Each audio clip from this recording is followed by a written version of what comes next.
The events surrounding murders continue to fascinate the American public. Possibly for the mystery of the subject or morbid curiosity inherent to death, media covering such situations continue to be very popular.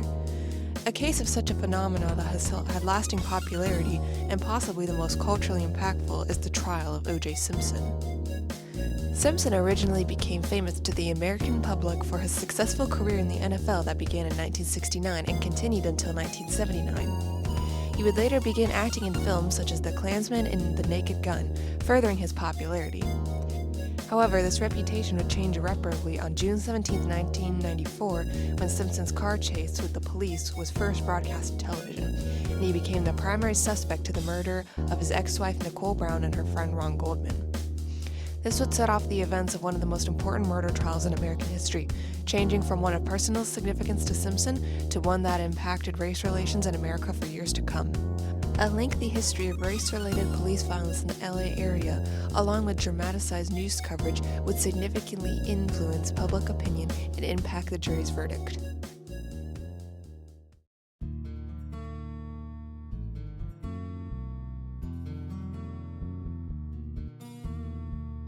To understand why the public was already primed to be suspicious of the case, it has to be examined how the police in the LA area behaved. Many were known in the community for targeting people of color, one of these police being Mark Fernan, who became involved in the case. Furman was known for a history of racist behavior, with the main example brought up at the time was his casual usage of the N-word. He would be brought into the trial due to him being the person to find the infamous gloves presented as evidence during the trial.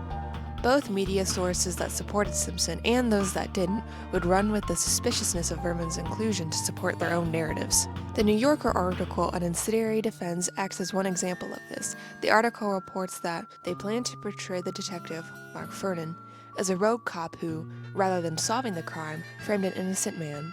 And, in fact, the defense's theory is even more monstrous. The defense will assert that Mark Fernan's motivation for framing O.J. is racism. Through the article's emotional writing with words such as rogue, innocent, and monstrous, it paints the idea that the defense and those who support Simpson are wrong for believing that Furman's racism discredits the evidence he found. This and similar articles would attempt to move the public's opinion to trust or not to trust his evidence using emotional writing techniques. Through the coverage of Furman and other known history of the LAPD, the public's opinion would be swayed regarding the case. As put by attorney Scott Turow in the documentary The O.J. Verdict, people watching that, the news coverage, suddenly came to realize what the consequences are when cops walk a little bit over the line.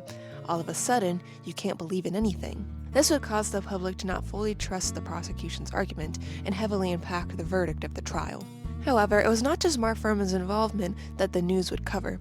There would be constant news coverage of the trial, bombarding the public with lots of information about the case even before the trial had begun. News coverage that dramatized the trial would influence public opinion. News, tabloids, and magazines were all frantic to cover as much information as they could, as quickly as they could. Shown within this new clip from ABC Eyewitness News 7, recorded shortly after the car chase took place, they play a snippet of a phone call from one of Simpson's friends. Among those in disbelief is his former Buffalo Bills coach, Lou Saban. O.J. hated to block someone. He hated violence. He hated to hit anyone.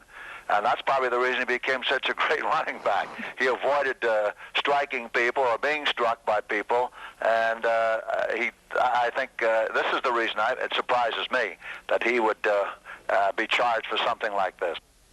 This phone call is added to the report to firstly add to the credibility of the news source, but also to add to how much content they have. Since every news outlet was desperate to report as much as they could, they would report on information that was often irrelevant, or possibly information that should have stayed private until the trial. This led to an oversaturation of information that scandalized the trial for the sake of profit. Because of this, a lot of evidence would be compromised and unable to be used in the trial. This idea is backed up by Professor at Harvard Charles Ogletree in the documentary The O.J. Verdict, where he states, "They had to try the case that they were given. They lost a lot of evidence because of the media. Witnesses were tainted. Witnesses were compromised because they were paid to do interviews. When the trial finally happened, the prosecution had a harder time giving the jury, and by extension the public, a clearer picture of the situation." Since the time of the trial, media coverage has changed dramatically. It isn't talked about as much anymore, and when it is covered, it is usually framed in a documentary style, like the PBS documentary that has been referenced throughout this podcast. Due to this shift in the media, the public's opinion too has changed. While the media coverage in the past previously created an environment that influenced the jury to vote not guilty, many today believe that Simpson is guilty of the murder. This is displayed clearly in the Reddit thread O.J. Simpson Did He Do It or Not, with commenter Chasing Amy 1994 stating, "They were not stabbed in a way a robber or stranger would kill someone, as quick as possible. There was so much hate and rage that went into killing Nicole especially. So, yes, despite mess up from the police that started long before the murders, they failed Nicole for years by never taking her calls of domestic abuse seriously. And despite the racism in certain cops within the LAPD, he did it. I think it's obvious."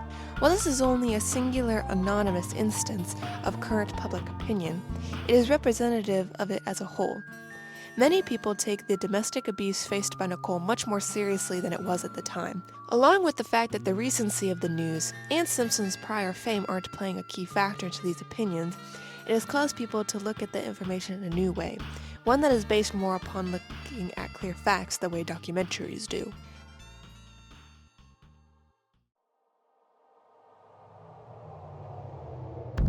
The media heavily influences our opinions. The creators know this and use it to spread their ideas and views.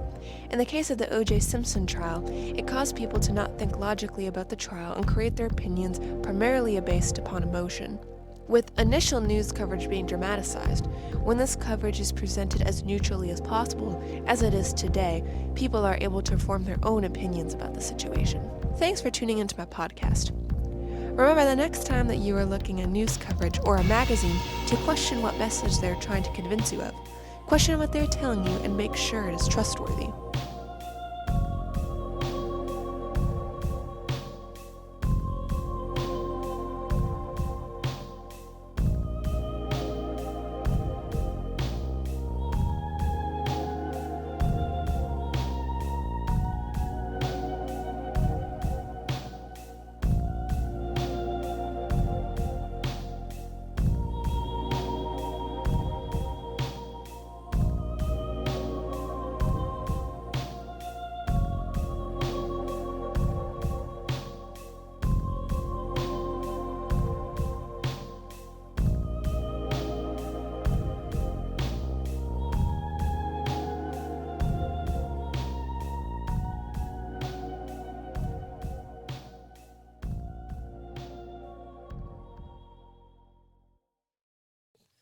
This reminds me of like when the person in my freshman class did the Grease trailer and um they held up their phone to show that it was 3 in the morning when they were editing it and about to submit it.